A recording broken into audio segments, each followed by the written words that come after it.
Well, hello there, boys and girls. Gather round, settle in, and pull those covers tight.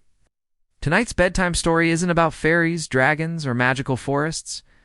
No, this one's for the grown folks, or the ones trying to be. Tonight's tale is for the future CEOs, the aspiring politicians.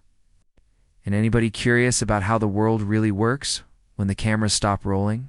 Because tonight, I'm going to tell you a little story called How to Clean Your Money, also known as the bedtime tale they don't teach in school. Yup, you heard me right. When you grow up, you might want the nice things in life. A big house on a hill, a blacked-out Range Rover, front row seats, designer everything. You might even want to be mayor, or governor, or CEO of your own empire. But some folks don't exactly get there by playing fair. Some learn the oldest trick in the corruption playbook, money laundering. And if you do it slick enough, you might just make millions without ever seeing the inside of a jail cell. But remember, this isn't advice. This is a cautionary tale.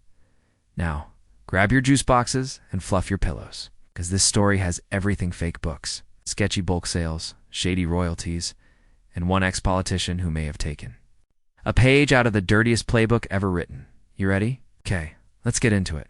Let's talk about books. Once upon a time, books were sacred.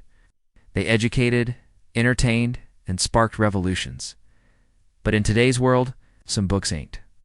About knowledge there, about moving cash, specifically hiding it, cleaning it, and rebranding it as royalty income. Sounds ridiculous, right? That's exactly how it goes down. Here's how the game works. Thanks to platforms like Amazon Kindle, direct publishing, better known as Amazon KD, anybody can publish a book. I mean anybody. You don't need a publisher, you don't need an editor, and honestly, you don't even need talent. Just upload a file, could be 10 pages of a generated gibberish, recycled content, or the back of a cereal box, and boom, you're a published author. Once that's done, you slap a ridiculous price tag on it: $199, $499, maybe even $999. Then, using money from less than legal sources, maybe drug money, stolen funds, campaign donations you need to hide, you start buying your own book. Again, and again, and again. And here's the kicker. Every purchase looks totally legit. Amazon takes their small percentage, and the rest gets deposited right back to you as royalties. Voila! Dirty money goes in, and sparkling clean income comes out. Now your tax documents just show you as a successful author. All legal, all clean, and nobody's the wiser. And don't think this is some wild internet theory. This is real. It's happening now. In fact, some real authors have woken up one day to find books published under their name books they never wrote. Their bios stolen, their photos copied, even fake reviews posted to make it all look real. They only find out after strange royalty reports or messages from confused buyers start pouring in. And by then, the damage is already done. But wait, it gets deeper. This isn't just some faceless internet scam. It's happening in politics too. Politicians are using this hustle to move money without technically breaking any laws. Let me break it down. Politician writes a book, something about leadership, grit, blah blah blah.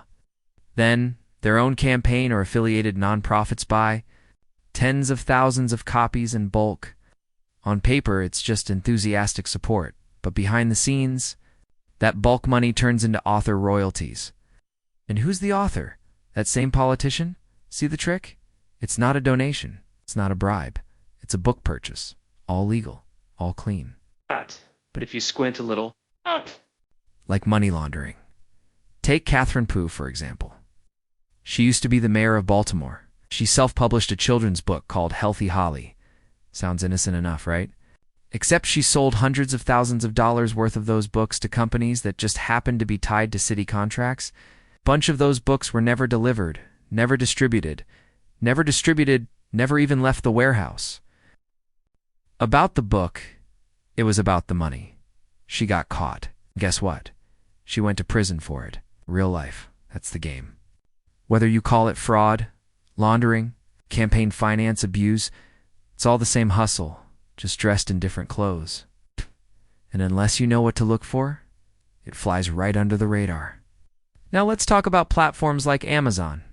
You might be wondering, don't they have checks for this? Well, not really. With millions of books uploaded every year, there's no way they can check them all. The system is built to process payments, not investigate motives. As long as the files meet the formatting requirements, you're good. You can even buy fake reviews to give it 5 stars. Nobody's actually reading these books. The system doesn't care what's in the book, just that it exists and sells. And don't get me wrong, not every overpriced, weird-looking book is a scam. Some niche topics really do blow up. Some books go viral for weird reasons. But let's be real, if you see a 12-page ebook with typos in the title, no reviews, and a $399 price tag, ask yourself who's actually buying that.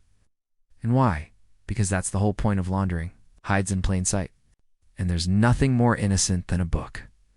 So next time you're scrolling through Amazon and come across a $999 ebook called Standing on Business with no plot, no press, and no author history, maybe ask, is this really a book, or is it a receipt? And yes, this bedtime story is brought to you by cold, hard reality. Because while you're out here doing the 9-to-5 grind, some folks are flipping dirty money into royalty income with self-published books that nobody reads and know before. You ask, my book isn't coming out anytime soon. I ain't in that business. Just here to tell the truth. Oops, almost forgot this was supposed to be a bedtime story. Sorry, kiddos. Just trying to make sure y'all grow up with both eyes open. Smash that like button. Hit that subscribe drop. Your thoughts in the comments? Remember, if their nostrils are wider than their story, don't trust them. Good night.